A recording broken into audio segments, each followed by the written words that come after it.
Welcome to the Leedz Edutainment Podcast, featuring in-depth interviews with people in hip-hop culture, based out of New England. Leeds. All right, we're situated. We're situated now. All right.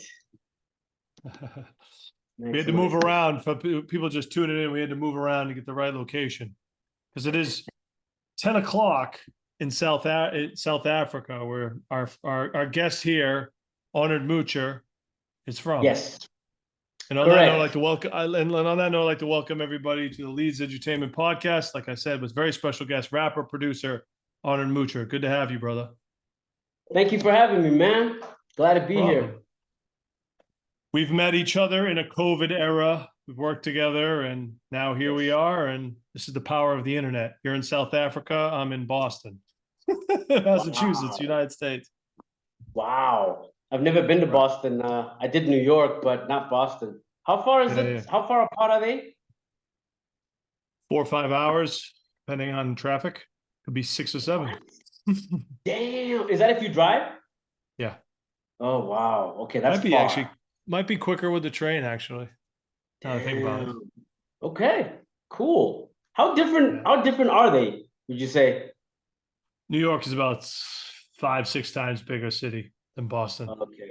Okay. It's massive. massive metro area. But big hip hop culture, clearly, right? That's where it started, right? No doubt. But yeah, I'm New England native, born and raised. And you, my friend, are South African, correct? Yes. Johannesburg? Is it Johannesburg? Johannesburg, yeah. So what's that like growing up there?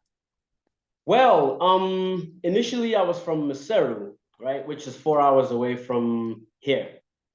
So if you look at the map, it looks like it's a country inside South Africa, but we've got our independence. So, sorry, it looks like a city, but we got our independence, so we're our own country. So I was there for the first 8 years, and then we moved over to Johannesburg, South Africa, and it was pretty tough, just because we had like a pretty bad racial history, like apartheid. Yeah, that's a very big history. Yeah, so we were just coming out of that, so people weren't completely like changed, you know what I'm saying? So I get to school and I'm pretty much the only black kid in a class of white people, right? And at 8 years old, like, I think I could really feel what like prejudice is like. But not everybody was like that. Like, my teacher was white and she loved me to death. And like, you know, she kind of like showed me the ropes and took me in. It was just my dad and myself, because my mom didn't want to come because she'd grown up in Maseru her whole life and she just was like, I'm not moving. It's a real thing. But my dad always hopped around all his life. Literally, he was never in one country for more than like a year or two, because my grandmother was a school teacher. So she got jobs hopping around, you know. So yeah, Johannesburg was real, it was tough, it was different, but it's a place I call home now, you know? Right. Yeah. So hip hop made it all the way from New York to Johannesburg, South Africa. Man, hip hop made it to like the mountain kingdom of Maseru, dude, where there's just dust, right? Nice. There'll be a dude with no education wearing a Wu Tang shirt. You feel me? He don't even speak English, right? But he can rap the whole album, right? He doesn't know what he's saying, but he's got the cadence down. That's the stuff that used to blow my mind, right? So when he finds out that you can speak English, he's like, tell me what I'm saying. He's like, he'll bust. Does he want to know? Does he really want to know? Yeah. Hip hop is everywhere. Did you translate Old Dirty Bastard? I'm sorry, did you translate Old Dirty Bastard's lyrics to him? Is that? I started with dog shit. Yeah. Yes. I started with dog shit. Yeah. That's a good one. Yeah. Have you traveled much? Yeah, I have, but I've never been to Africa. Okay. Okay. Never been to Africa. It was on the bucket list. It's on the bucket list, but it just Yeah. hasn't happened yet. I've been to Indonesia. Um, where else have I been? I've been to Portugal. I've been Cool. outside the country. Yeah, I've been to Qatar. Was a layover in the Middle East. Well, I've been Wow. to Australia. I've been to Australia, New Zealand. I've been. I think that's about. I've been to. Yeah, that's about it. It's a couple Caribbean islands as well. Okay. And this is all vacation stuff. Yeah, Oh, okay. So you didn't, yeah. you weren't where, No, I didn't live. I know. I didn't. I didn't live in Indonesia. No. okay. So there was no hip hop going on out there. No, not there's. No, I didn't see much. Okay. Okay. Because man, it's everywhere. Like I remember hearing some stuff from Australia. I've heard different types of stuff where it's like it's so ubiquitous now, right? Yeah. Like if you come down here, you'll be very surprised at how familiar everybody is with what just dropped, like, Right. and not just because of YouTube or whatever. Like even 10 years ago, everybody kept up with like what's dropping, what's going on. It's really cool. Hard to keep up these days. So Yeah, much that's the other music. thing. Yeah, it's true, man.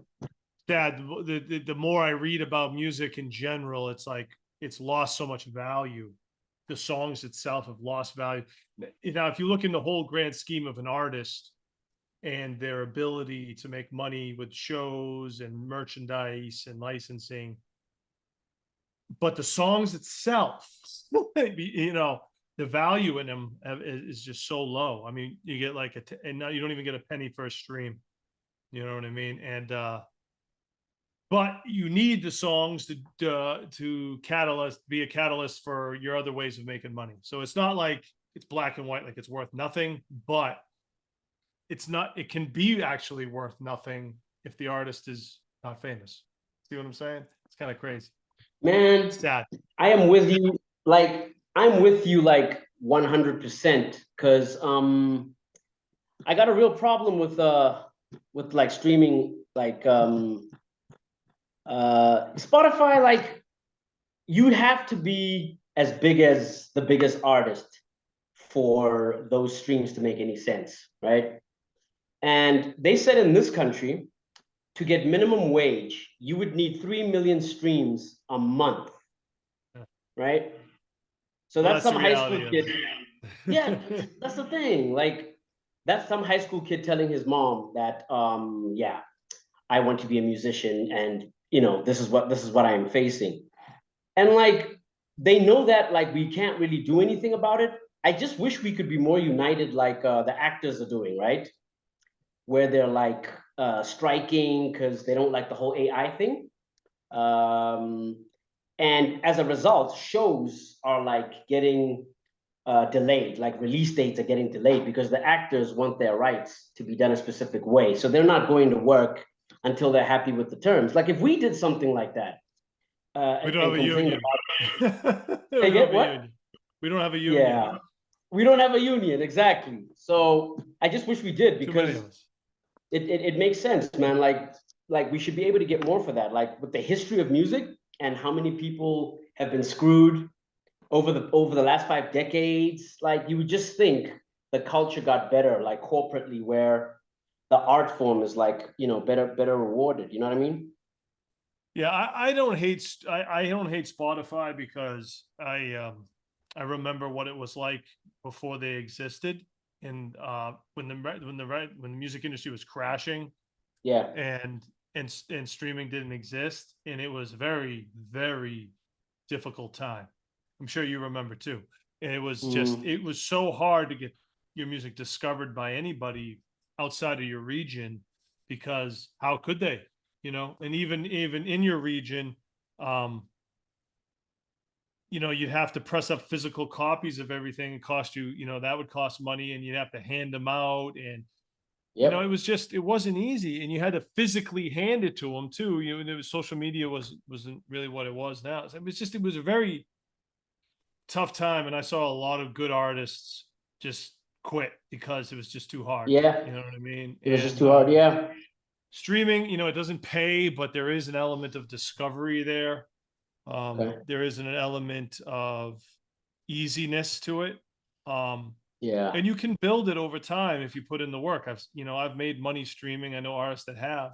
So it's not impossible. It's just not all your money. You have to look at it as you have to have a couple different things going. You gotta have I merchandise, get you you. gotta have some licensing, you gotta be doing shows, you gotta be doing features, these Yeah. things that you gotta do because you can't bank on one thing in this era. No doubt. No doubt. But like, from your part of the world, man, like when I hear you say that, it sounds a lot like what it was like here. But with the whole Middle East nightclub thing that you were doing, like for the last, I don't know, decades or whatever, the amount of 17 years. traffic, 17 years, man. I mean, the amount of traffic in that place of icons, right?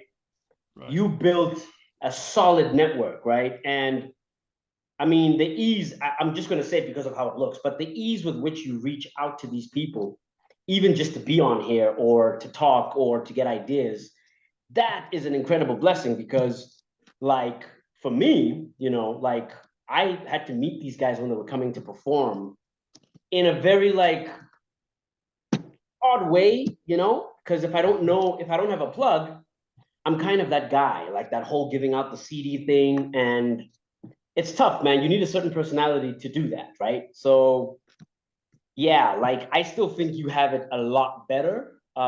Just because Definitely. I mean, like I said, like I'm 4 hours, 5 hours from New York City right there. So yeah, Boston, from a show perspective, it was easy to get real easy to get New York acts because it was just okay, a 5-6 hour drive. yeah, West Coast was was a tougher. Obviously, you couldn't just book anything from the West Coast. It had to be on tour for the most part. But I was able to book so much New York hip hop because of how close it was. You know what I mean? And So just tell me, how did it work? Did you used to book these guys, or did they have albums and their management would say, "We want to both, come perform"? both. Okay, So it was in the okay, beginning there was a lot of reaching out for me. Like I'd hit up people like, oh, in the beginning it was like, oh, what show do I want to see? Let me book it, right? But then as my right, reputation got better in doing shows, then it became people hitting me up about touring and getting dates that yeah. way. But in the beginning, it was a lot of reaching out. In the end, not so much. So that's Yeah, how. like speaking of streaming, like just with social media, it's kind of crazy how with COVID, like you can now see what like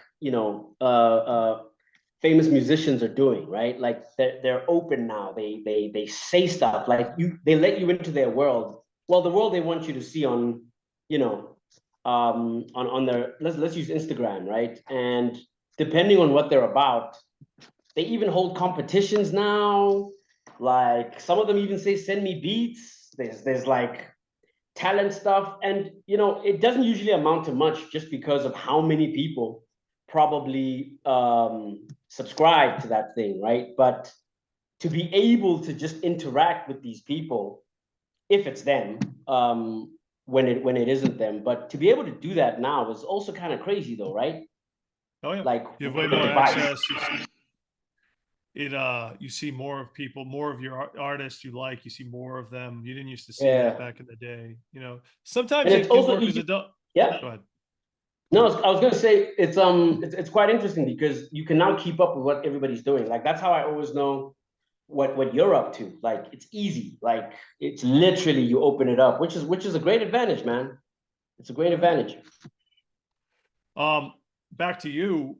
You Yeah. started writing rap. You started writing raps in 1998, or you started, I should say, memorizing raps in 1998, because you noted here saying you never wrote rap. You didn't write raps down. Yeah, bro. Like so when I was in Ghana, uh like hip hop parties were about like dancing, like asking girls to dance, like trying to hook up with chicks had to be about your dance moves. So hip hop was very like, dance, dance, dance. And then in 98, when I came back to South Africa, it got very lyrical. Like it wasn't so much about parties. It was like, yo, have you heard? Funny enough, Wu Tang was the first thing I was introduced to, like the Forever, you know, and it was so I described it as like a portal opening, and like these creatures came through it, and it was like, what are we seeing, right? That's how I described how Forever felt coming from that background. And my cousins and I, like, you know, we used to ball together. We played video games together. So when I left and I came back, they were now rhyming. So I was like, okay, so I guess we're doing that now. And I noticed that when we had to write, they'd pull out a pen and pad, and I would just go take a walk in the garden, like memorizing stuff. I think it might have come from my high school drama acting stuff, because when you learned your lines, you sometimes had to look at the stuff and then put it down and then act out the scene. So I'm guessing, right? So it was kind of like, okay, 16 lines. Okay, wait, I could do that. So I'd go make it up, and then, you know, we hit record and it's done, right? And I just thought it was interesting because once I started writing, I couldn't go back to memorizing. It's weird like that. Like, I think I got comfortable, right? Then when I heard about like Biggie and them, I I was quiet to myself thinking, yeah, I used to do that, but I'm not going to say anything because they've already said Biggie does it. So it might just sound like I'm saying, yeah, I used to do that. But quietly, I was like, okay, I could do that, you know? So that was the beginning, man. That was the beginning. 98. Um, back to Wu Tang.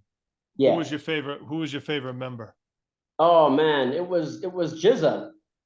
Really? It was, yeah, yeah. Why Jizza? Why Jizza? It had to do with man, I'll tell you a story. Like, I started out because I wanted to rhyme, right? And when I heard Beneath the Surface, I decided I wanted to make beats as well, right? Because I could not understand sonically how they had done that. Because to me at the time, music was traditional instruments, right? So even with sampling, I was still like, I don't understand how they manipulated those sounds to create such a dope feeling. And I was like, okay, I'm gonna learn how to do that too. So I listened to that album and loved kind of like how he like put like phrases together, and I was just like, whoa, right? But he was actually number two. Like, I started with Deck. It was Inspector Deck. Yeah. And there's a very like specific reason. It's because the first rhyme of Deck's I heard was the "It's yours," right? And the part where he says the impact will blow trees back and crack statues, I was like, this guy likes to reference like films. Like, that sounds like disaster movie stuff, like The Day After Tomorrow. Like, and I noticed with his metaphors that this guy watches a lot of movies. Like, he quickly will draw from like an action movie or whatever. And I was like, well, I could do that, because in high school, like, you know, you're the kids who snuck into the cinema, saw the latest movie, which was age restricted, and then you come to school and you tell everybody, oh, I snuck into this movie, so let me tell you what happens. So rhyming was just the next Spoiler level. alert. I was like, what?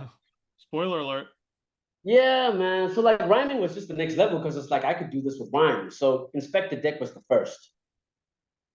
Word. For me, it was always the RZA. RZA was always my favorite. You know what, Leeds? I think it's because you heard RZA, you appreciated RZA even before Forever, right? Yeah, I mean, from Wu Tang Forever to, no, I'm sorry, 36 Chambers to Wu Tang Forever and everything in between. I Yeah. believe he's just untouchable. Right. So here's the thing. Here's the thing, right? My brother and my cousin, we were in a crew, right? It was called Infra Black. They love RZA, like the whole cadence and everything. I didn't become a RZA believer until Bobby Digital and Stereo, because the problem I had was on Forever, I felt like he's not trying at all. I could hear everybody flexing, but I always felt like RZA was like, look, I don't. The fact that he even used to go off the top on some of the songs, I was like, he doesn't really want to. Then when I heard him on NYC Everything on his album, I was like, oh, right. It's because he's the master. Okay, he really is the master. Yeah. So then I was like, okay, I'm a believer. It took a while for me with RZA. Yeah, I mean, for me, his lyrics were always the best. I always liked his lyrics the most. The way he flew, he was kind of ahead of his time with the fast rap a little bit. It was very intelligent, and then never mind voice, and then never mind the production. I mean, to me, he was Yeah. just like, like the sharpest unit, the sharpest. What does Method Man say? The sharpest cat in the. I forget what he says. Can I ask you a The sharpest question? motherfucker. Hit me. Tell me something. True Master or RZA for you? RZA. Yeah. Yeah, True Mouse was good, but it doesn't have the tracks that RZA has. I mean, you got to think Okay. about it. Method Man's first album, Yeah. only built for Cuban links, Liquid Swords, Mhm. Wu Mhm. Tang, 36 Mhm. Chambers, Forever, Old Dirty Bastard, Return to the 36 Chambers. Okay, but isn't And that like if you quantity want to though? count, the Bobby Digital, but Yeah. But aren't but you I talking quantity there? yeah, I am talking quantity, but they're all classics. They're Yeah. the like I said, I don't think there's any misses between 36 Chambers and Wu Tang Forever. I think it's flawless hip hop. I No don't think there's a doubt. bad song. And then you could throw in his joints with Gravediggers too. The first Gravediggers album, even the second one album, even his joints on the second one. Yeah. This I never actually heard the first. I was introduced to Gravediggers with the pick the sickle, the one with the Yeah. white. So you got it's funny because you're saying a lot of introduction with people's second albums, which is interesting to me. Oh, it's because of my age. Like I think when I got into lyricism, it was late, man. I got into lyricism in like 98, 99, right? And I don't go back because I did notice how the cadence of like the early 90s to like the late 90s was different. I felt it was still a little old school, and I wasn't into old school really. I just felt it was like a bit dated compared to like the complexity and maturity of late 90s. So for me, like I started with the late 90s. Like It's funny. 36, I still Yeah. haven't actually heard it back to back like okay. You know what I mean? Because I'm just like, but Liquid Swords, yeah, yeah. And that's like what, 96, right? Yes. Yeah. 95. No, I think it's late 95. It's like Oh, November 95, I think. right. And that sounded Yeah. advanced to me. That sounded advanced. That's a classic. I remember when that came out. I'll never forget the day that came out. And we were it was freezing out. New Hampshire is freezing where I'm Mm. and we played the tape. Some of my buddy got the tape. I didn't even know it was out. And back then you didn't really know when things were coming out sometimes. You just go to the store and there it was. You know what I mean? And we played that thing front to back, and it was like that was just a whole different experience. That was on a whole nother level, that album at the time. Funny But I hear story, you with man. Yeah. the going back, thinking things were too old school. Because I used to think that way about all the '80s hip hop. I used to be like, Okay. it sounds too dated. But where I'm from, like, if you really like when I got into business, if you didn't know your '80s hip hop, you weren't like no one would take you serious. You had to Really? know everything. Oh, Like if okay. I didn't know Cool G Okay. rap, if I didn't Yeah. know Cool G rap or Rakim or African Bambaataa or like all the KRS-One, all these early art dudes, like I'm discredited I in get Boston. you. I mean, for what you did, man, like I can believe that like you did have to have it that way, you know. You're in that line of work. But like, for me, like I gotta tell you, like the most interesting thing when I came to New York was how many tapes exist that never left America because we never got them, right? I mean, I remember I heard some Big L stuff. I'd heard some of the rhymes on different beats, and I was like, I've never heard this. And my homie was like, dude, there are so many tapes and CDs and mixtapes that don't go out. So our thinking was whenever an artist drops an album, it automatically gets a worldwide distribution, right? And we didn't know that some stuff stays within the country, right? So when I sample and when I'm producing, I find stuff that is so amazing, right? From America, from like maybe 30 years ago, 40 years ago. And I'm like, my parents don't even know this. And I'm like, yeah, maybe it never got out the country. Maybe like they were really famous at that time in Houston. So that was a huge culture shock. Like I was like, damn. So there is stuff that stayed in the States that you're only gonna hear if somebody has it or you dig for it. Wow. And it's great. The funny thing is it's like it's even better than stuff that's famous, right? Yeah. So I'm on a I mean, crusade to get as much of it as possible. Because you can now, right? You don't have to travel. Because like right.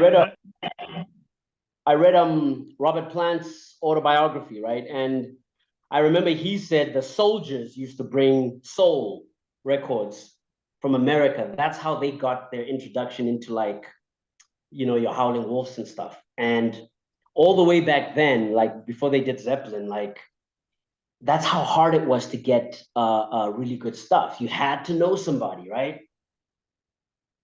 Yeah. That's what the other advantage of streaming is now, where you can upload a song and reach everybody in the world. Like that.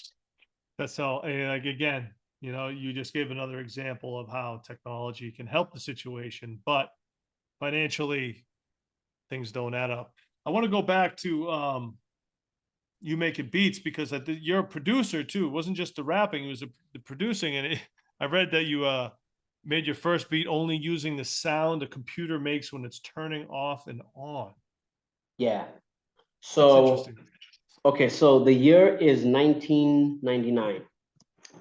Um, I go to school. Music is kind of forbidden in my home. I stay with my parents because they're all academics. So when they're not around, I need to find a way to make beats because my crew and I are doing an album. So I downloaded this program, right? It was like a crack. I don't know if you remember these programs that help you with your typing, where like you have to type a word, and the faster you type it, it's like a game. It's like it shoots a rocket at like these things coming. So it just throws words at you, and the faster you type them, the more it shoots. So there was another one which was a vinyl. It was a circle, and it had these arrows, and each arrow corresponds to letters on the keyboard. So I loaded up the sound bank of the Windows computers, right? Because this is the days when you didn't have Apple. So the sound it makes when it's an error, that gong, the startup music, and then what's the other one? The ding, ding, ding. All the sounds that exist in the old Windows, you name it, man.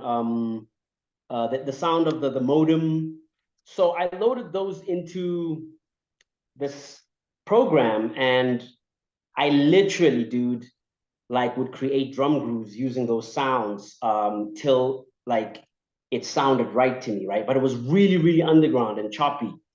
But if you want to do it for 2 minutes, you got to jam it for 2 minutes, right? You can't loop it. So my first beat tape had like my sessions, and I took that to school, and like some cats actually liked it. And I remember feeling like if I could do that in that way, once I get a DAW or like some software, I should be pretty decent. So yeah, that was how I made my first piece. We actually made a demo with that stuff, man. I like warped it so wickedly, like you couldn't really tell that was like the Windows stuff. You know what I mean? Dope.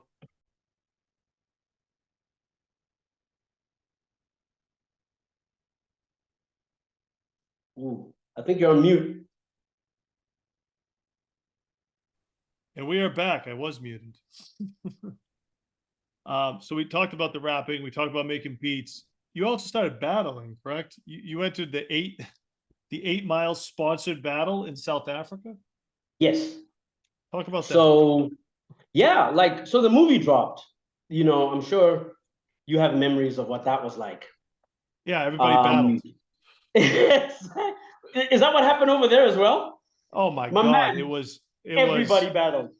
You would be It in was the you. queue for like groceries, and like someone would battle you in the queue. Mothers, daughters, everybody could battle. I thought it was just here. We battled No. everywhere, even if you couldn't, you know? So anyway, so that's 2002. At that point, you know, I've been emceeing for a while, and the battling bug existed. So I started battling because I was actually also a very dope freestyler. Like, we used to take it very seriously. Like, those were the days where, like, your icons were like Juice and Supernat, right? And you had those legendary battles, and you were like, okay, so that's the standard. I mean, we'd even heard stories like those guys went around the country murking everybody, and it sounded so like Globetrotter. You know, I was like, wow. So out here, some cats only battle, right? Some cats only freestyle. This is those days, right?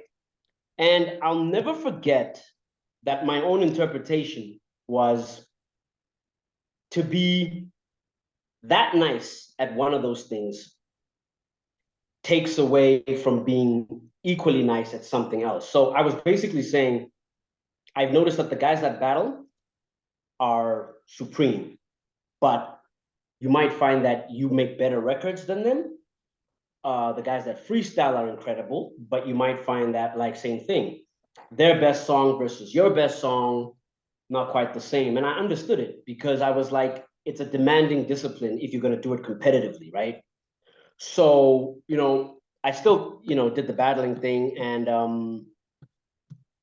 the way it was sponsored was a cell phone company hosted this competition where the winners, you have to call in. This is how you get in. You pick up the phone, you drop a rhyme, the radio station, then the radio station calls up the winners of that from different parts of the country.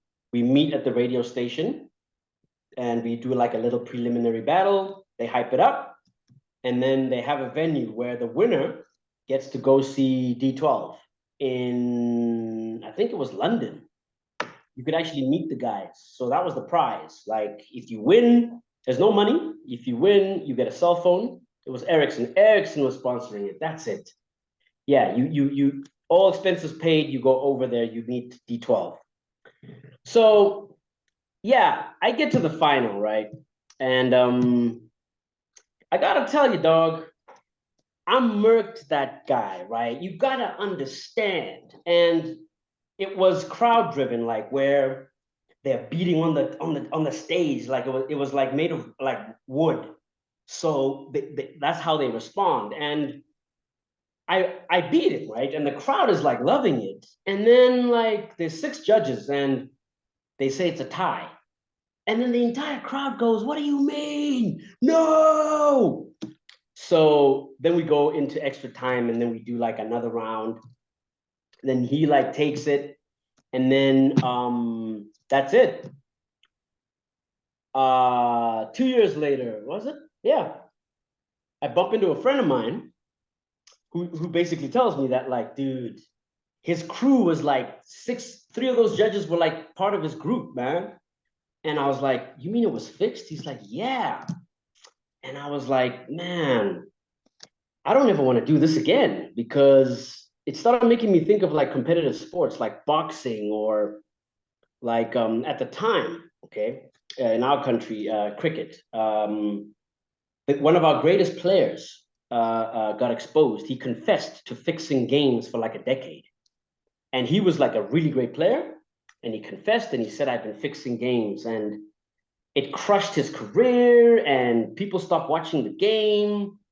And like, I was very disillusioned, bro, because I felt like you'll never know when someone's throwing a fight unless they get caught or they confess. So I just didn't really want to be a part of something where I don't really stand a chance. Like, if you don't know the affiliations and whatnot, I just felt like I'd rather make records where the song speaks for itself, and you know, let's do it that way. So that was my experience with battling. Like, that was 2002. So that's 21 years ago. Yeah. Haven't really done it since, man. Yeah. Then you moved to New York, right? You went to Yes. New York Film Academy. What made you want to do that? I wanted to come and promote my music here, right? Of course But you did. I'd never left the country on my own without my folks, right? So I didn't know all the steps. So I had a job at the time, and what I was doing was I was putting money away. I had my music, and my plan was just to take the money, buy a ticket, and just move to America, right? So my dad found out that that's what I was doing, and he's like, "It'll never work. There's a thing called a visa, and you cannot get into the country unless you have a reason that the states would welcome. So unless you're studying or you have family, you're not going to get in there. You'll buy the ticket and then they'll send your ass back." So he helped me out there. So he said, "Okay, look, you always wanted to study film. One of my colleagues' kids just came back from there, the New York Film Academy, and he said it was amazing. So I've looked it up. If you want to do this thing and do your music, you need to get in there as a student. So let's apply." That process took a few months, and I came over. You know, he came with me to make sure I got settled in. I stayed in Queens, Jackson Heights, in this Ecuadorian ladies like, you know, cottage, and I went to school every day. You know, oh, I got arrested on the first day. Yeah, that was my first day in New York. We don't have subways. Scarface over there? Yo, man, we don't have subways here, right? We don't have the train. We have the Gauw train, which is the closest thing. But I get to the thing, I've got my ticket, and I see the turnstiles, and then I see that like security gate. So I see it open, and then a bunch of people walk through. So then I walk through, and like a dude in casual clothing asks me why I did that. I'm like, "I'm not from around here. I don't know why." And he just pulls out a badge, man. Like he looked like you, but he just pulled out a badge like that. And he's like, "Can I see some ID?" What ID, right? My passport is back at my place. So let's see, that's '07. So 9/11 would have been 6 years. So stuff was pretty tense at the time. It was like, if you don't have ID, we have to like arrest you because we can't verify like if you are who you say you are, right? So they cuffed me next to a dude who was wearing 8 pairs of jeans.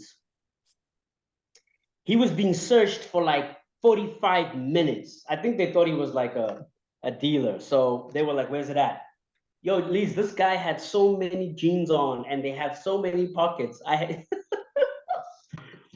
So yeah, we went to the police station. They called the lady, the landlord, and she verified everything. So I was cool. But yeah, I couldn't believe you could get arrested for not having ID. Welcome to New York. Yeah, bro. Also, the thing is, the way people speak to cops over there, it's really, really raw. Here, oh no, we don't do that. People swear at the cops in America. No, no, no, no, no, no. You don't do that here. In Africa, no, they don't care. They will kick your ass and the law won't do anything about it. No matter what race you are. No, no, no, no, no. The cops, nah. They're also very corrupt too. Yeah, so sorry, just a little. No, it's good to side. hear. That's interesting to hear from different culture. Yeah, yeah. So what were you trying to be an actor? Is that what it was? Well, look, I mean, you know how I mentioned with the Inspector Deck that I gravitated to his poetry because of movies? Right. I was a huge, still am, huge movie head of all kinds, like even the black and white stuff, right? Like my dad is a reader, I'm a movie guy. Sometimes I just watch movies for fun, for hobbies, and I deconstruct them. So I'd always wanted to study film when I finished high school, but that didn't happen. So this was a chance to actually really focus on it from an academic point of view as a craft, not just as a fan. So it was double-sided. I actually went to film school I did directing when I went to film school. I didn't even do the acting part. I wanted to understand like how to make pictures. And what I learned at New York Film Academy, man, was it helped my music making exponentially, because I actually found parallels, which I'd like to share with you, right? Like, so when I record, I generally don't like to have people in the studio except for the engineer. But like I record myself now, which is, better. But when I was at a label, which I'll get to later, they insist on being present. And I don't like that, because my recording sessions are more like discovery. Like, they're not like those old tapes we used to see of like Big Pun and Noriega with lots of like women and smoke and alcohol, and it's really fun. For me, it's kind of a place to experiment and be vulnerable, right? Like I don't mind making mistakes or failing. So I don't need an audience. Now, when in film school, they said that actors are exactly the same way. Like, they said that traditionally on set, after a scene, you should not clap, because you make the actor think he's performing. And that brings out a different performance versus him working. You understand? He's like, he's got to have a very tight bond with the director, because the director is the one who'll tell him, draw back, bring close. That's not performance, right? That's like work. It's kind of like when you practice for a play. And I'd done drama, and I'm like, yeah, this is what I'm talking about. I get this. Like, yes, when you come watch a Broadway, that is a performance. Then you can clap. The actors know what they're going to do and how they're going to bring it. But when you're doing scenes, a lot of the time, you don't really know what you're doing, and you're relying on your director to be your mirror, right? So my recording sessions were a lot like that. So they then started to tell us stories of very famous people. Like Marlon Brando was the most interesting story I ever heard, because they said that. So just a bit of background, like the lecturers at the New York Film Academy were ex-movie people, right? So none of them were really, never did anything really, really famous or whatever, but they had worked considerably in that industry over, however long. So they'd met these people, etc. So the Marlon Brando story, they said that he was so good that in order for you to be able to direct him, you would have to prove to him that you have the eye to see the difference between a bad performance and a good performance by him. So, the director would say action. He would deliberately give a terrible take, right? But a Marlon Brando terrible take is still gold. That's the thing. So he would say, okay, I'll give them a terrible thing. And if the director kisses my ass and goes, yeah, that was amazing, I don't do the movie, or I'm just going to be like, whatever, whatever, whatever. So it taught me about like semantics, right? Like detail, paying attention to detail, like knowing the difference between like 75% and 80% and 85% and 90%, and how complicated talented people can be, right? And that to truly be able to get a performance out of a person is not as easy as agreeing to do the film. Like, if he agrees, it doesn't mean you're going to get the performance. It means he's going to be in the movie, but if you're looking for gold, there needs to be a bond or some kind of insight that you can connect to, which is hard because you don't know the guy, right? You don't. And you don't know if he'll open up to you. So to open up to Brando, for Brando to open up to you, if you don't have a reputation, you have to be able to show him that professionally you have a gift as well, to say, come on, you can do better than that, right? So how that applied to making music, right? Like, you work with singers, right? I mean, I've seen you do stuff with Excel. The Beast, like he also like sings pretty good on his own joints. But you guys are friends, right? Like from a long time. Oh yeah. So say again? Yep. Me and XL, Yeah. the Beast, have known each other probably almost 20 years now. Yeah. So like that rapport kind of almost makes, getting work done, smoother. But when I worked with, I'll stop you right there. yeah, We trust each other. Just like you okay. just said, the Brando trust thing, Yeah, with the director, it's the same thing with us. Like he trusts my vision, my input. I right. trust his musical ability. The producer, we work with the archetype. Yeah, He, you know, very dope, by the way. Very he dope. produces, our ex trusts him. We all trust each other to the point where when we do make suggestions, um, they're all welcomed, or we respect if they turn them down, because we know we've worked with each other so long that we trust each other's input. There might be an Right. idea that I have, like, okay, can we try this? And then Ark might be like, I don't think that's gonna work. And I'll be like, all right, like I'll just give up on it because I trust his idea. Okay. Sometimes he'll be like, yeah, we can do that, or he'll tell XL, oh, take it up an octave or down an octave or sing it like Okay. this. Yeah. And Yeah. then XL will do that. And then, I'll tell XL, XL will be like, well, I think I want to change the lyric to this, instead of that. And I'll Mm, trust where he goes with that. It's all trust. interesting. Interesting. Um, so I worked with a lot of people I didn't know, like Yeah. mainly vocalists for choruses, right? And that process I was describing from film school came in really handy with people I didn't know, because it's not as easy as saying, as them agreeing to do the song and then they're gonna produce what you heard on something else on your record. A lot of the time, bro, it involved. I would hang out with these people for 2 days before I even give them the music, just to like get to know them a bit, and try to understand. But it it had to feel very organic, right? Like they had to feel like I'm enjoying the process. They actually respected the idea that that's the way that I wanted to do it, because I found that by the time we were done, I had learned something about their personality where they relax, and I'm like, okay, if I can get them in this mode when we do that, it'll be cool. And then some people, like, we know what mental health is now, right? Like, but 20 years ago, you didn't know what it was. And like one day they were cool, then they had an episode in the studio, and like, you can't get mad because you need them on the song. So it's like, what can I get you? And dealing with that was its own thing, right? And learning to navigate that stuff, I really learned it from just appreciating like how film traditionally was done, in that Yeah. respect with working with people.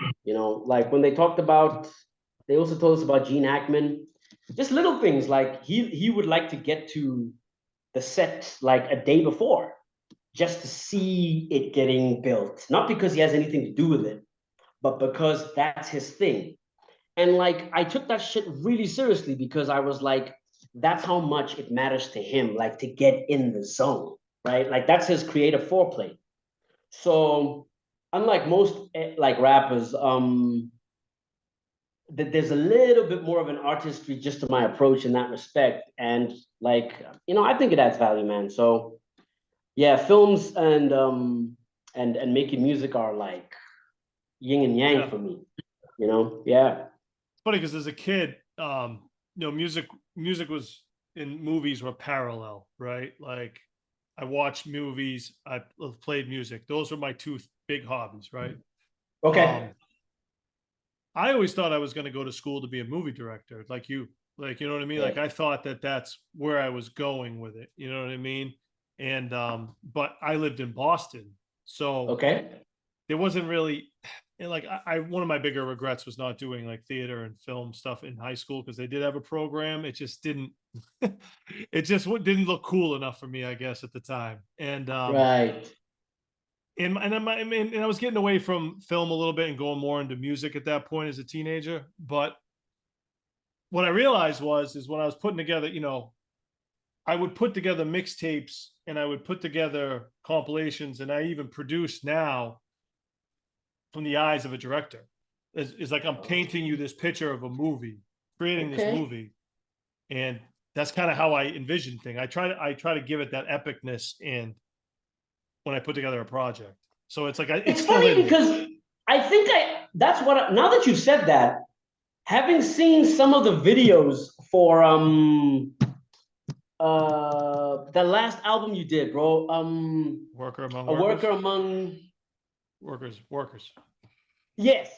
Like Yeah. I get it now because there is that kind of like Right. cinematic like storytelling to it, you know? Now that you said that.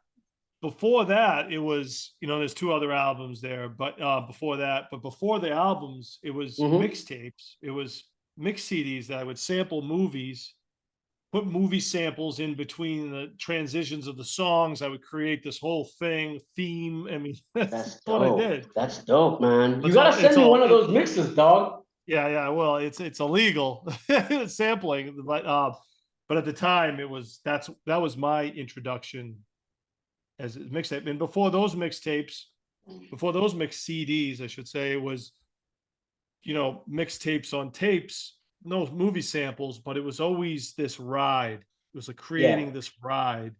And it's always been that my whole life. So you DJ as well, right? I was, not anymore. But you can curate like 2 hours worth of music. Like if you have songs, you could list them. Yeah, I do that and with they flow seamlessly. Like even like you can playlist like beautifully then, right? Yeah. Oh, yeah. Yeah. See, a lot of people that don't make music don't get that is a gift.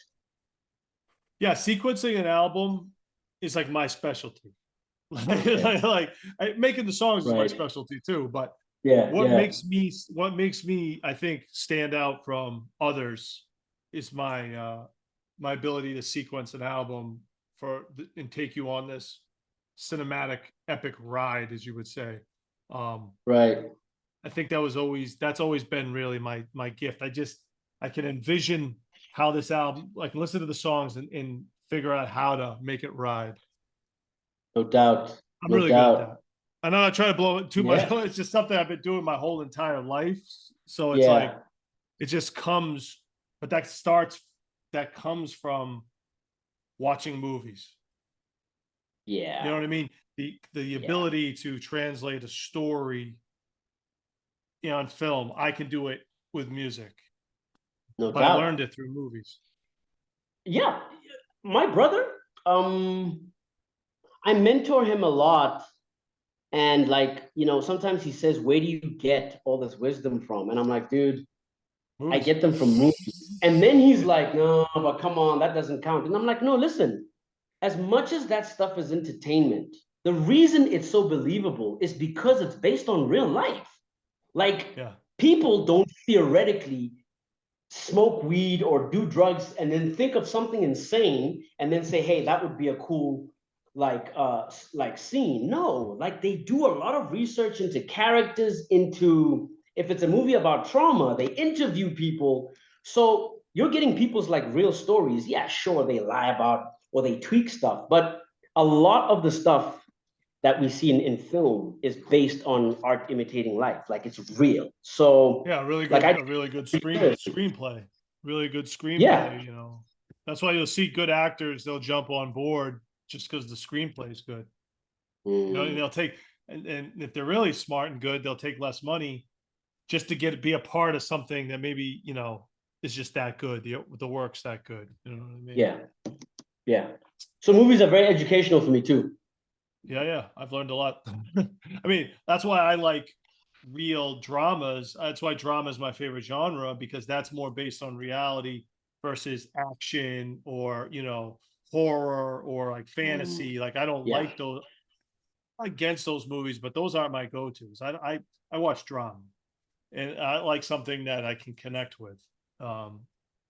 That's kind of like, on the more realist side of things. And that's probably from my mother watching dramas as a kid, sneaking in and watching watching what she was watching, which I probably shouldn't have been watching, but because some of it was just too intense for a kid to watch or digest. But those storylines always stuck with me.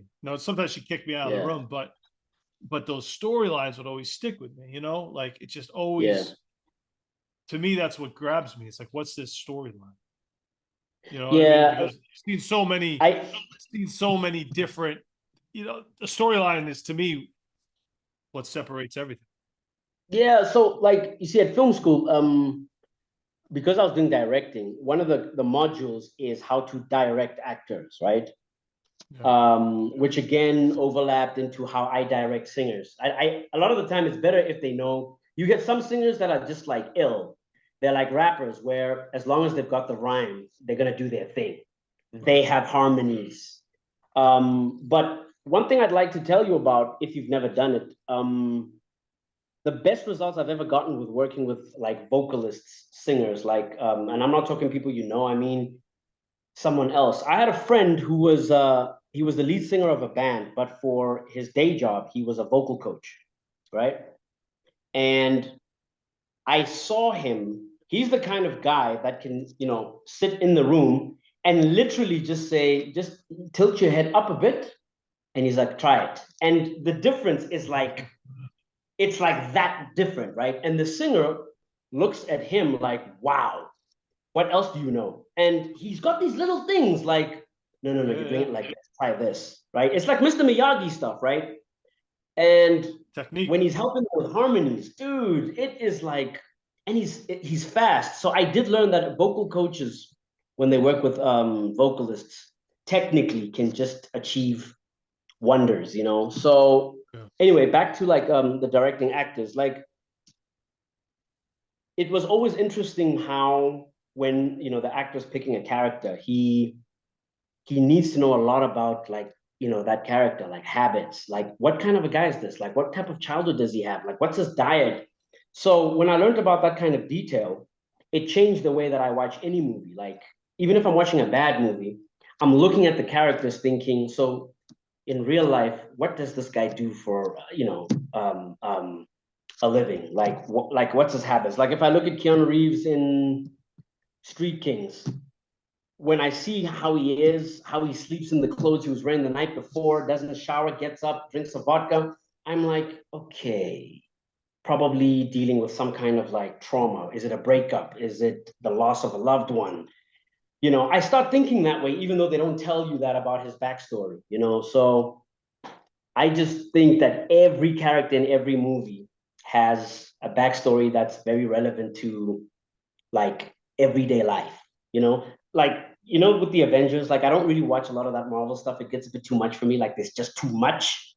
Yeah, I don't watch. But yeah, but like with the Avengers, like Thanos is he's an interesting like bad guy. Like he's got that invincibility thing. But lately I found myself going, so what kind of a childhood did he have then? Like, why is he like that? Like, was his dad like Hitler? Like, what is it? Because Thanos just wasn't like that. What is it? Why is he so macho? Why is he so like, you know, does he have sex? Like I think about all this stuff, like, or doesn't he? Because he's too focused on taking over the world. Like, it just makes movies Yeah. that much more, I think he's you obsessed know. with taking over the world. I think that's really his motivation. Yeah, Hey, I want to talk about you going to, you ended up getting a role in a TV show in Antarctica. Is that what I saw? yeah. Did you actually go to Antarctica? Yeah, man, I did. Wow. Talk to me about that because I'm curious what that's like. Well, look, I mean, not to be stereotypical, man, but you know, black guys are pretty much the same everywhere in the world in some ways. Like, that's not what we like to do. I was asked to go. I was like, why? It's so cold. Like, you want me to go for a month? I'm like, no. Because so what happened is I got back from New York and then I got a job in television at a production company, which sucked for a while because you can't use all that great Hollywood, great directing stuff you've learned. TV, they say, is flat. Do you get what I mean by flat? Yep. Yeah, it's two-dimensional. Like you don't get to use what you learned. So they say you have to unlearn what you've learned. So I wasn't having a good time. And then because I came to New York in winter, I got one of those North Face jackets with the fur, right? Those gigantic. Snorkel? What are they The called? snorkel? They call it the Yeah. snorkel. So I wore it in South Africa, and our winters never get that cold. So I just thought it was cool anyway. So the owner of the production house said, I want him in the show, and I want him to take that snorkel with him. So if you Google it, right? If you Google Oceans 3, you'll see a picture of me, another girl, and a guy, and I'm wearing that snorkel. Like he was like director style. He was like, "Yep, you're going to Antarctica." So I said no. I said I'm not going. And then like everybody in the company came to my office going, "Dude, Trey, I'll go. Tell them I'll go." Then when I saw how many people thought I was being an idiot, I was like, maybe I should go. It'll be, who goes to Antarctica? So I Right. went. And you learn a lot of stuff. Like you can't fly directly to Antarctica the way you can to like anywhere at the time. So this is '09. Yeah, '09 December. We had to fly to Buenos Aires, Argentina. Then from Buenos Aires to the lower part of Argentina called Ushuaia. From there, you have to board an icebreaker, the Polar Star. It's like this thing. And then you sail to Antarctica for like 2 days, and it's the first time I'm in the ocean. And I realized that the movies are so full of it. Like you get nauseous when you get on there, boy. When it does this, and everybody's vomiting, right? So then they give you this patch, which thins your blood, and then you get your sea legs, right? That's what they call them. Some people just don't get sick, like they're just cool, but they had to give us thinners. So got my sea legs, and one of the most interesting things is there's an island called what are they called? The Falkland Islands. There's a whole historical thing around the Falkland Islands. It has to do with Argentina and England. And by the way, the Argentines despise the English. Don't ever talk about the British. And I asked them why. It's because the Falkland Islands are so close to Argentina that the Argentines believe that they belong to them, but the British won't let them go because they colonized, those islands, way back when, and because they don't want to like give them to them, the Argentines are like these guys. So you can see why Maradona, with the hand of God, scoring that goal against England in that one World Cup is like sweet revenge, because Argentina won that World Cup in that way. That's why it is the ultimate nail in the coffin, for Argentina. Like they loved it because of, yeah. So anyway, there's this couple called the Napiers. I don't know if they're still around. It's Roddy and I forget the woman's name, but they're Napiers. So what happens is you cannot get to Antarctica without crossing over that island, which they own. It's a small island, man, really small. It's probably the size of a neighborhood. And they have one condition. If you need to get to Antarctica, they insist that you have tea with them. So we were like, okay. So there were 300 of us on this icebreaker. This old lady and this dude laid out a table with like biscuits, and for 2 hours we sipped tea, ate biscuits. When they were satisfied, we could go through. So we did. And then by the time we got to Antarctica, like there was just little things like you're not allowed to introduce anything from your world. So like they vacuum you down, because if you have even like an apple seed or anything foreign that's food related, it can disturb the ecosystem of the place, and that can like mess with the whole animals and everything. So they make sure you bring nothing foreign when you get on there, right? So yeah, bro, like I have never ever, even when I was in New York and it snowed, the cold in Antarctica, bro, like I don't know how to describe it to you, bro. Like we couldn't be out for more than 2 hours at a time. You know what I mean? Like off the boat.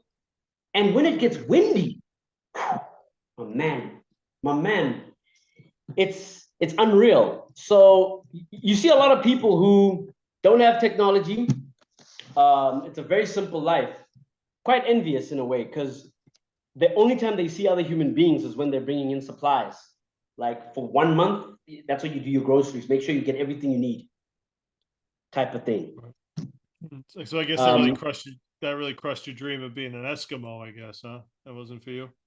Well, another thing you learn, right? Like we get to Antarctica and they say, yeah, there's no Eskimos here. Eskimos are in the north. And I was like, oh, and there's no polar bears here.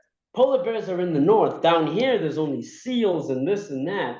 Because what we tend to do is north and south, every time you see them on National Geographic, it's always just ice.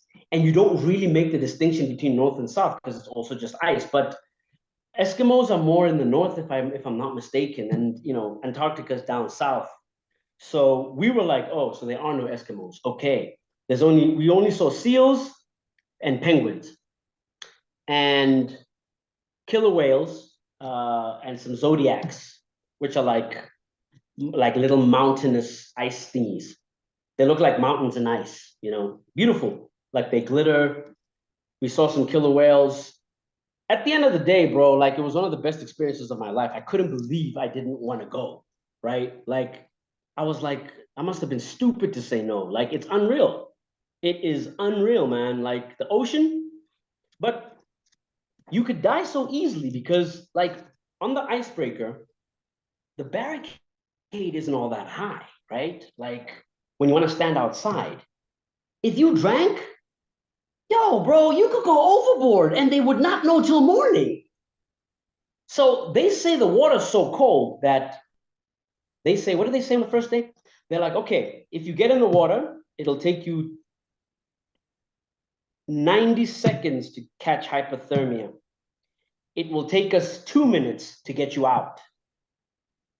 So then I was like, well, what are you saying? So we'll be dead before you get us out then? Or, that was the first thing they told us. So I don't know. I was also a bit uneasy because you can go out on the deck anytime you want to look at the night sky, so, but I made it a whole 4 weeks. Damn. Yeah. Great story, So brother. anyways, it was for a TV show. So while I'm describing this stuff to you, it's a reality show where there's three of us and the crew's very small. So we're winging it, man. It's literally guerrilla style where it's like, okay, let's turn this into a scene. And it's like reality stuff. So we get directed on what to do and how we experience it. So our characters were very defined, right? Like I was the MC, the rapper. She was the poet, and the other dude was like a yoga guy. And the point of us being so diverse, sorry, she was more than a poet. She wasn't a poet, she was a model. So the whole point is to try show how three very different people experience the landscape of Antarctica, the experience through various interviews. You've seen the shows. It's a lot like those shows where if you cut yourself, they want to show how dramatic that feels, or if you're homesick, they want to document that. So, I had to like write a lot of rhymes about the different places we went to. Like there was the Ernest Shackleton historical thing where he went across the Antarctic landscape with terrible conditions, and he made it. He was an explorer. So they gave us the history, and I had to do like a whole rhyme, capturing that, which was cool, because it goes on TV and it's kind of like it creates perspective on what the experience was like. So it was just cool to see that hip hop was now becoming that more ubiquitous, even in non pop culture environments, right? Because this show was not going to be for like our type of crowd, really. It was more for like BBC, and National Geographic. Right. So that was cool. And then I came back. Never You got went a funny. back. You told me great story. You told me you got a funny story about working with Canibus.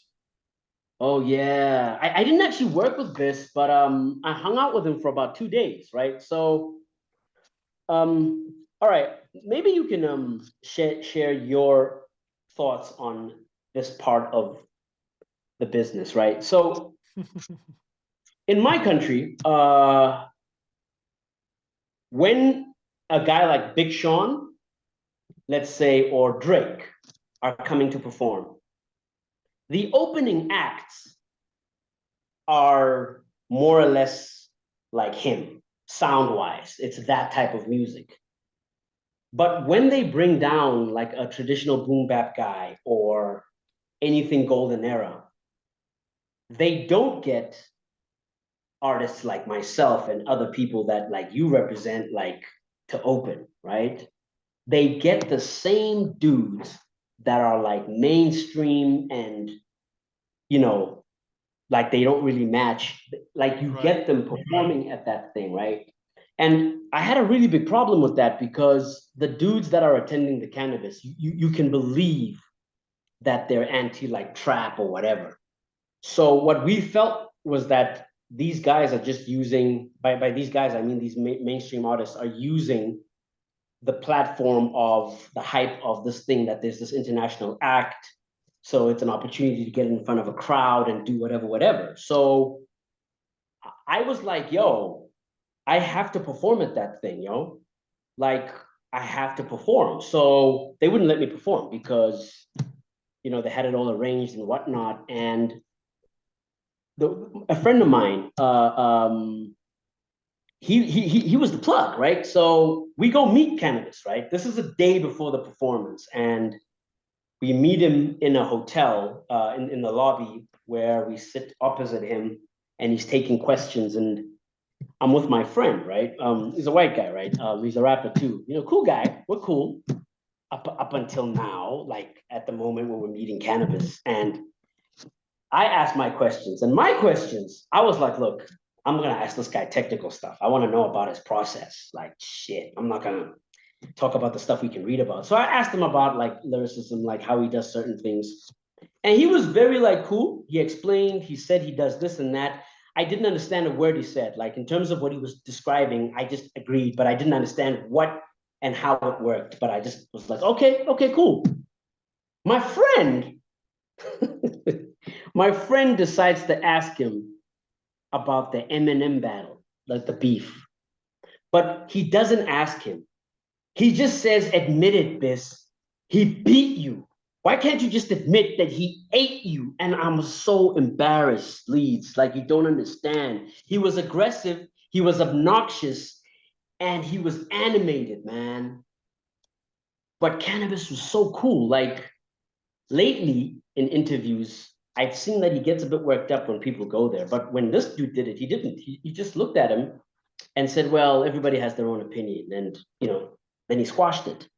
It was so professional and cool that he didn't he didn't get aggravated, right? But I don't hang with that homie anymore because, like, I mean, you gotta let me know you're gonna do that, man, right? Like, because he might just box the both of us in there. So Canibus was like, okay, man, you can hang with me, but not that guy. Cool. So the next day is the day of the gig. So it gets worse. There's a mic check, as you know, which is in the daytime because the gig is at night.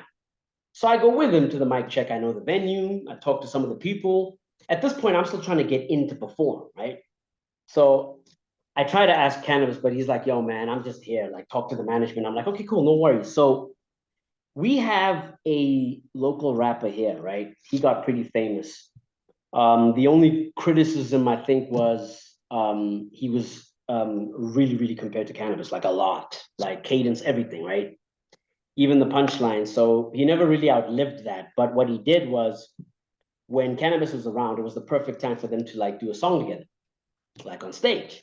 So I'm literally behind the mixing desk. It's Canibus, it's this guy. They've got their backs to me. And they're discussing what, like, who's gonna jump on whose song, how they're gonna do it. Okay, so it's gonna be a rhyme on whoever's song. Leedz, I kid you not, he got so aggressive, Canibus. Like when this dude said, yeah, because this guy was performing for Canibus, so he was like, yeah, so on my last song, I'll let the beat play and then you rhyme on it. And he just went off. He's like, no, when I rap, you're gonna jump on my song. And nobody was backing down, right?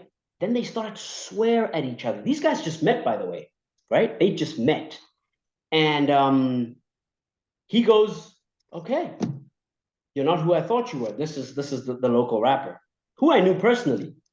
And he walks off swearing at Canibus. Canibus is swearing at him. Cool. We go to the gig. I give the DJ like some money. I'm like, play that. I grab the mic. I rush on, and I like start doing my thing. And yeah, it was dope as hell, right? It really was. And then I gave the mic back. And I just couldn't believe you have to do stuff like that to get heard, man. You know, you talk about streaming, you talk about like giving people your CDs. That's probably the most assertive thing I've ever had to do. But I was fueled on passion of making it memorable. Like I was like, yeah, this guy is an influence to a lot of dudes that I know, including myself. It's only poetic that I get to perform at a venue like this. So I wasn't taking no for an answer. But to do that every day to get heard, nah, man. You'd have to have somebody whose personality is naturally like that on the payroll, right? Doing it for you, like a street team type of person. So anyway, the gig was cool, but like the next morning when I'm hanging out with Canibus, he's panicking because there's an article out where he's being destroyed for being, you know, the whole you Americans, you come here and you shit on our artists. Why couldn't you just perform with this dude? And I'm like, oh my God, this guy left the sound check and went straight to the journalists and gave his side of the story, like did a whole smear campaign. And I thought that was a real bitch move, dog. Like that's how he dealt with, then I realized that, oh, okay, it's because Canibus was his idol. So I think that was very anticlimactic for him. I think he took that really badly.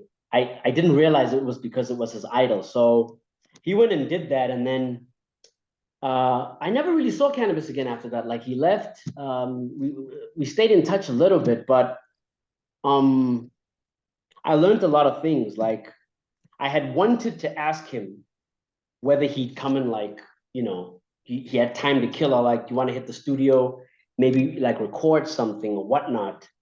And I never asked him because a lot of stuff started racing through my head. Like it made me realize that like with a pro, I always have a problem with whether they'll give you like a great rhyme or a great performance. And then I realized that, okay, wait, if he wasn't sure that you could promote it on the same scale as what he does, it kind of wouldn't excite him to give you a quality performance because it's like, but why? It's not gonna. So then I thought, damn, I get it now. I kind of get why it helps that like in terms of social proof, you can, you know what I mean? So that opened my eyes into a lot of how to think as an artist, you know? Because at that point I hadn't been signed yet. So once I got signed, I began to understand that it isn't always a bad thing when someone says, if you can't pay them, they won't do it. Because if you really break it down, how is he going to pay for the studio time? I mean, he has to record the thing, right? So what about transport to the studio, right? What if he has to do multiple sessions, right? I mean, in those days, you didn't really have a home studio. It wasn't a thing yet. You had to go to a lab. So learning all that just kind of changed my perspective of what to expect when you meet famous people. Like, I think at best, if you could get them to hear your music, that would be something, you know? In fact, he had a thing on his Instagram, which never happened. He was doing this thing where he was like, he's going to like listen to your music, like in a Zoom like this and, you know, talk about it, right? Like give like, you know, whatever. And I actually thought that was kind of cool because, you know, no matter what happens, like if you get to like play your stuff for like 30 minutes, like in an intimate way like that, that's pretty cool, man. Like you can't really get that done unless you know somebody. Yeah, it's Canibus is a legend, man. Yeah. I've done a few shows with him myself, man, and I didn't have experiences like that, but yeah, he was cool. It was cool. Yeah. I want to also talk about, you mentioned co-producing your dad's biography. Yes. And he was in a South African band, so he comes from music background. Yeah, it's kind of like an interesting history. So my dad my grandmother played piano. She taught my dad. My family's very academic. So in terms of accolades, my grandfather was a professor who lectured in the United Kingdom, right? So you have to understand in apartheid, to be able to do stuff like that is like a big deal. So there's always been this thing that you've got to be an academic. So my dad formed a band called Sanko Mota, and they're very famous. They're probably like any Motown band you can mention, man. Like here, right? You mention them, they're like one of the icons. So he was part of that band when it started, and I only learned this a year ago. My parents used to host gigs, dog, like the way you do at the Middle East. My parents used to do that. Now you gotta understand, for me, always being told like to study and to become this or that, to find that out at this age, I was like, they deliberately hid that from me, right? So my mom would like be the lady at the door, getting the tickets and like, handling stuff. And my dad was the connections guy, like you, who makes the calls. And they were bringing in Black musicians from all over Africa to come perform in Lesotho, right? So we're talking, this is the 70s, right? Late 70s. But the thing is, when I asked them why they stopped doing it, they're like, they couldn't handle like the inconsistency. Like only certain people can do that kind of work. Like, what do you do when you spent money to get a gig going and then something happens, like they don't show up or they cancel, and like, what do you do for all these people that have paid? Like, because I watched one of your other podcasts where you had a guy that does a lot of what you do. And he was talking about how, in fact, you said that. You said, I've lost more money than I have made, I think, hosting gigs or that kind of thing. You were just talking about how it goes, right? Like what you put in to get a show going, and 1, 2, and 3. And like, I realized that you've got to have the like stomach for it. You've got to have the love for it. And my folks said, nah, man, like they just didn't want to do it that way. So he was also very smart, right? So he went to study engineering, and he got his degree in England, and he quit the band and decided, I'm just going to focus on being an engineer. So he put away, he played the harp, the harmonica, and he killed it, man. Like he got a great job in broadcasting. They spread across Africa. So that's how I got to go to Ghana, because he had to go set up there. So his career was like literally entry level. He ended up being CEO, then chairman of the board, and all of that. So he wanted to write a book. And then I said to him, why don't we do a documentary, like literally, like an autobiography of your experiences, because they're very visual. I'm not saying don't do a book, but I do think we need both. So because of my background in film school, like he basically said, okay, I need you to help me produce this thing, right? And it's really been a process where he's pretty lucky, man. Like the company funded the whole thing, dude. Like I'm talking, like when we talk about budgets for album rollouts, like where we use our own money, like money's no object. And not only that, the plugs he has for his documentary, it's not about who do we know over there.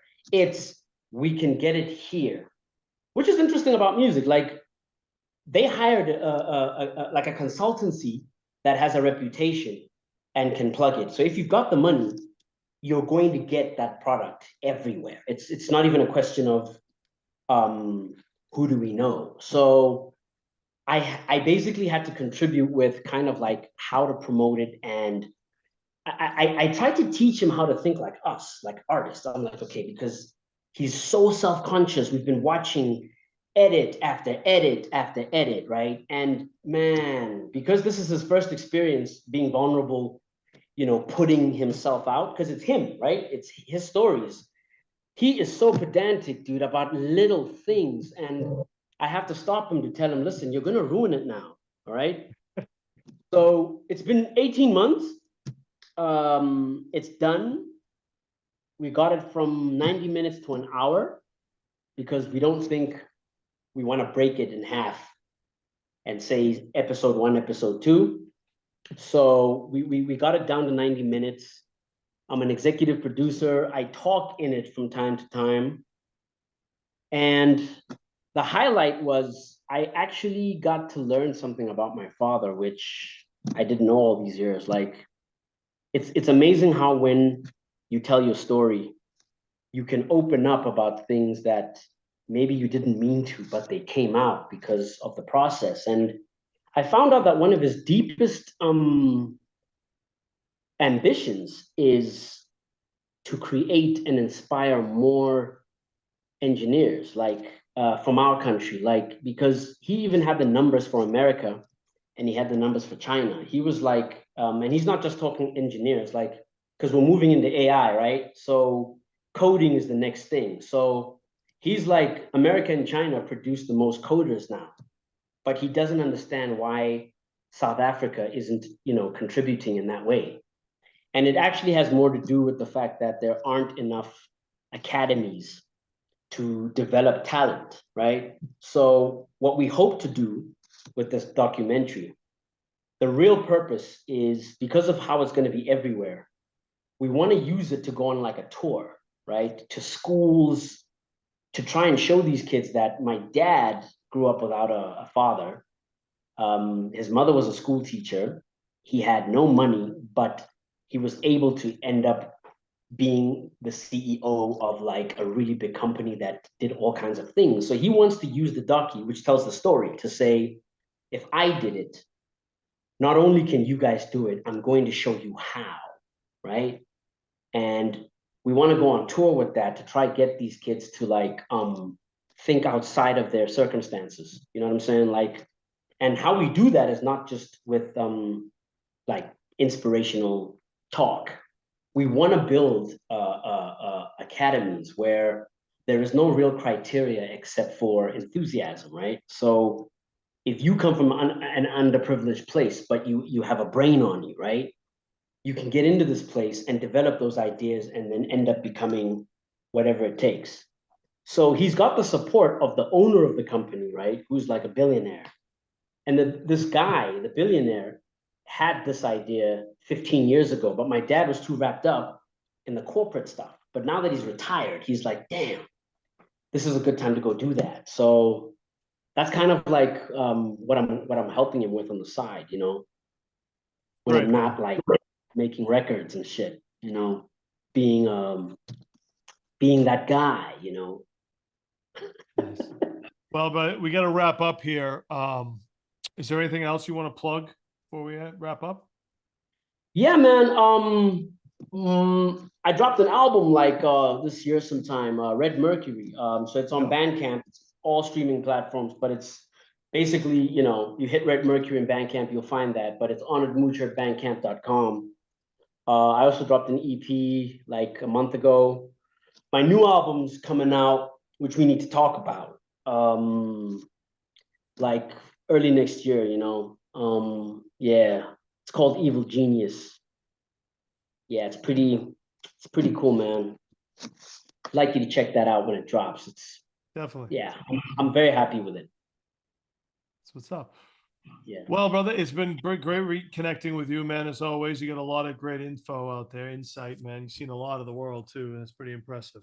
And this is what hip Yeah, hop can man. take. Always a pleasure. Always a pleasure, bro. Always. I've And on that enjoyed note, it. I'd like to thank everybody for tuning in to the Leedz Edutainment Podcast. A very special guest, Honored Moocher, brother. We'll talk soon. Yeah, bro. Talk Peace. later. Peace. All right, man.